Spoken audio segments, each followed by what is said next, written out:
이명박 정부 최고 실세로 군림했던 신익의 좌장 이재호. 대우나 전도사로 MB정부 탄생에 혁혁한 공을 세웠던 그가 대헌전도사가 되어 돌아왔다. 박근혜 후보의 4년 중임제는 장기 집권에 불과하다면서 분권형 대통령제 공약을 촉구하고 나선 이재호 의원. 연일 박근혜 후보에게 각을 세우며 선대위 참여 요청을 거부하고 있는 그의 진짜 속마음은 무엇일까? 대선까지 이제 남은 시간은 35일. 킹메이커 이재호는 과연 박근혜와 한 지붕 한 가족이 될 수 있을 것인가? 새로운 정치 세력을 꿈꾸는 왕의 남자 이재호 의원을 지금 바로 만나보자.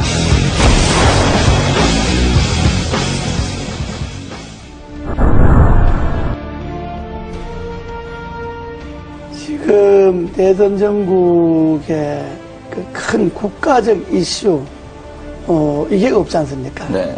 이제 이명박 정부가 끝나면 과거 이제 군사 독재에서 문민정부로 끝나는 한 시기가, 그러니까 김영삼 대통령, 김대중 대통령, 노무현 대통령, 이명박 대통령. 그러면 한 20년이라는 한 이제 시대가 이제 가지 않습니까? 네. 문민화되고 난 다음에 그러면 여기에서부터 새로운 시대를 준비해야 되거든요. 네. 대선 후보들이 중요한 거는 한 시대를 마감하고 다음 시대로 넘어가는 국가적 큰 그림을 어떻게 그릴 것이냐. 네. 그것이 국가와 국민들에게 어떤 영향을 미칠 것이냐.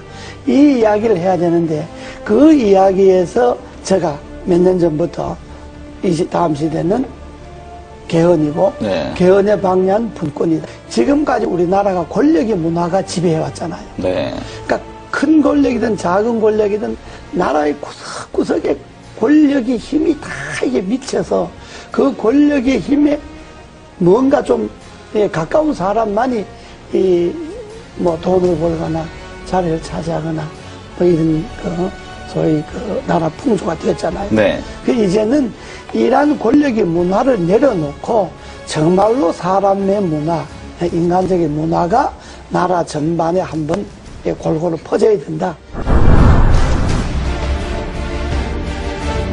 그렇게 하려면 제일 중요한 게 우리나라에서 권력을 제일 많이 갖고 있는 사람이 대통령이잖아요. 네. 그러면 대통령부터 권력을 내려놓는 분권을 하는. 네. 그래서 대통령과 국회가 즉 행정부와 입법부가 분권을 하고 중앙정부가 지방정부가 분권을 하고 또 행정, 입법, 사법 이 3권에 있어서도 다시 한번 시대에 맞게끔 분권을 하는 그런 분권형 개헌이 이 시대의 정치개혁의 핵심이다.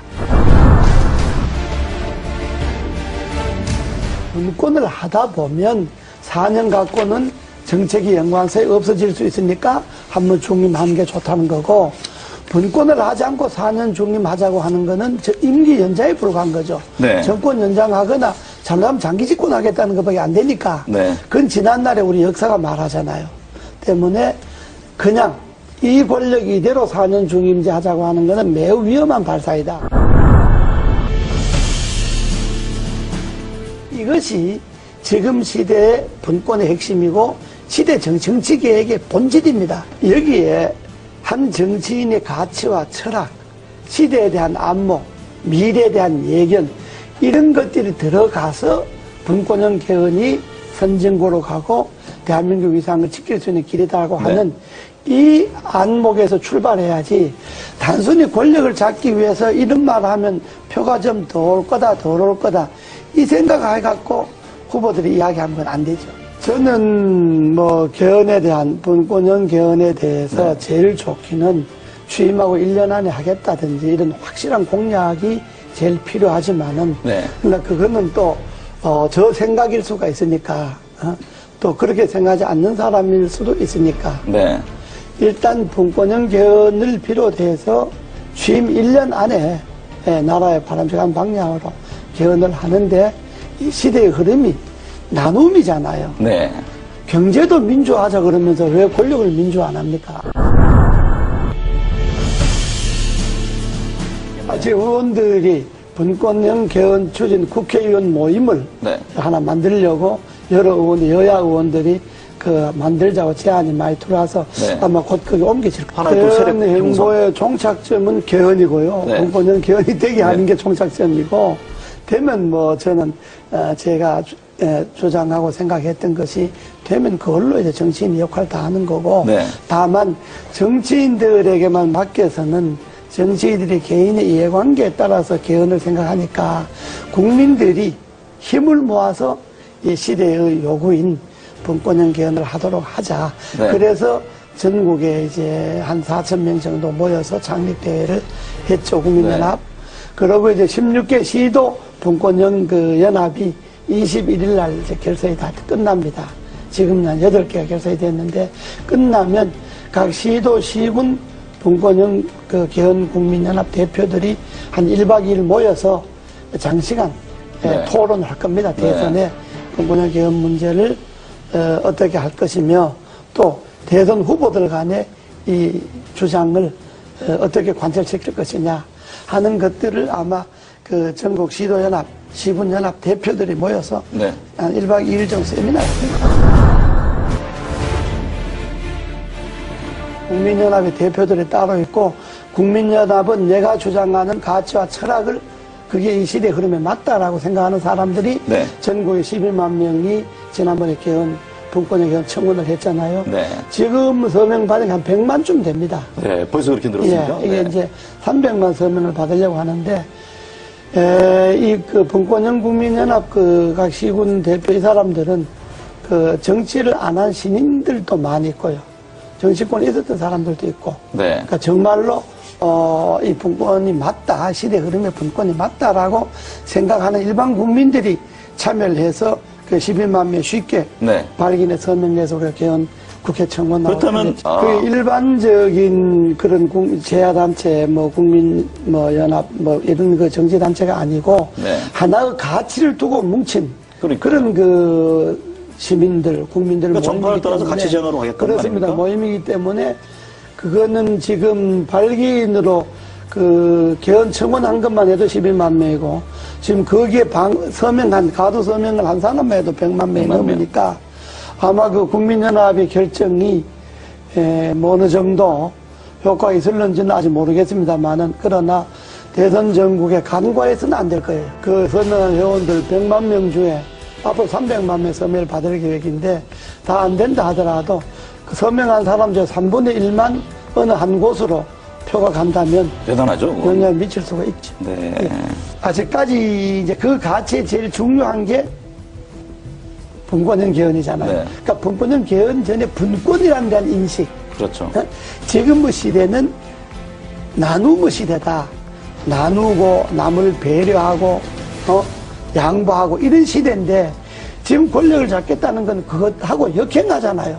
나눈 것도 독점하고 남을 배려하고 존중하는 것도 자기들에게 필요한 것만 배려가 존중이고, 쉽게 말하면 당 안에서는 대통합도 안 되고 당 안에서는 민주화도 안 되는데, 당 밖에 가서 대통합하고 민주화한다고 하면 그 진정성을 국민들이 어떻게 이해하겠느냐.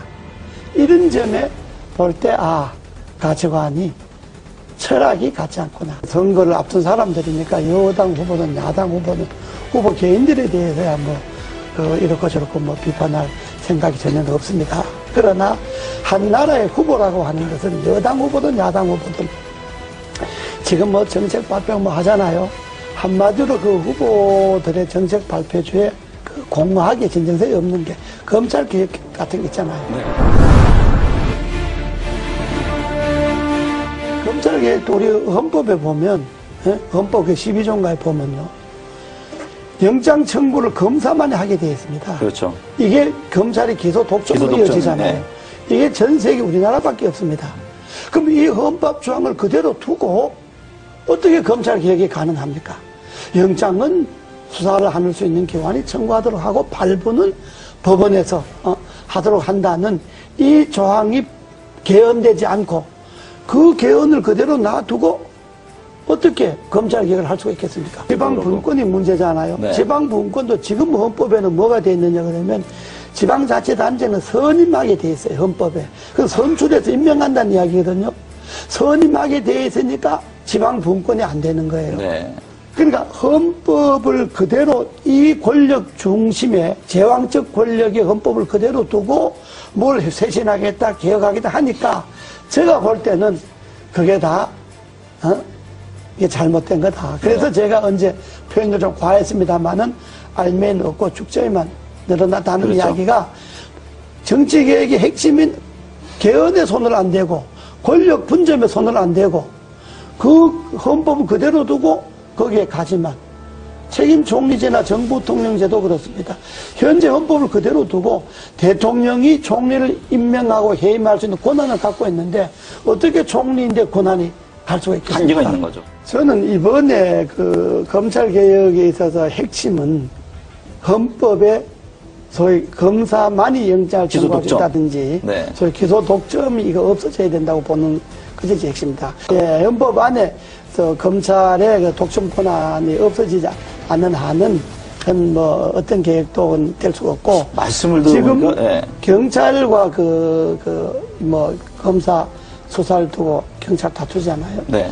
저는 검찰이 자기 식구가 부패와 부정이 있어서 수사를 경찰이 먼저 하겠다 그러면 경찰이 하는 걸 보고 경찰이 수사를 잘 못했다든지 기소를 하려고 경찰에서 넘어온 것을 조사해 보니까 부정한 게 많다든지 이럴 때 검찰이 나서서 조사한다면 옳은데 경찰이 조사한다는 건데 그걸 마치 뺏어가듯이 뺏어가서 검찰이 자기 식구 조사하겠다 그러면 국민들이 그다 자기 식구 지금까지 관행으로 봐서 검찰이 검사 조사한다는 것에 대해서 진정성을 믿겠습니까?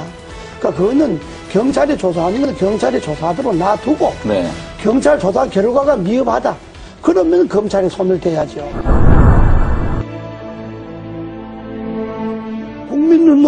국민이 눈높이에 자기를 맞춰서 정치를 해야 되는데 되게 정치한 사람들 자기 눈높이에 국민을 보고 그렇다면 국민이 동의가 있으면 헌법도 무슨 뭐 국민의 동의가 있어서 개헌한다. 아니 당연히 국민이 뭐 안을 내야 동의를 하든지 반대하든지 하죠. 네. 국민들이 무슨 분권을 하라든지 뭘 하든지 안을 국민들이 냅니까?